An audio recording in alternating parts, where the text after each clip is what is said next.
మనకందరికి కూడా కదా చాలా మందికి మ్యారేజ్ అయ్యి చాలా మందికి మ్యారేజ్ అవ్వలేదు.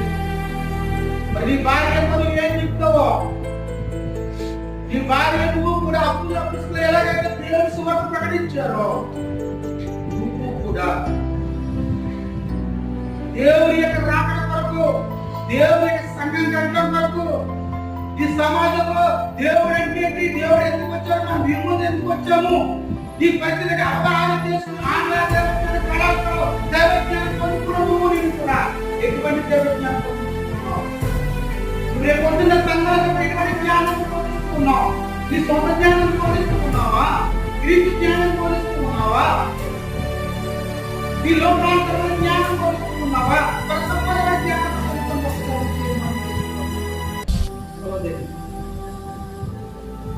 ఎందుకంటే మనకు దేవుడు నమ్మదగిన వాడు.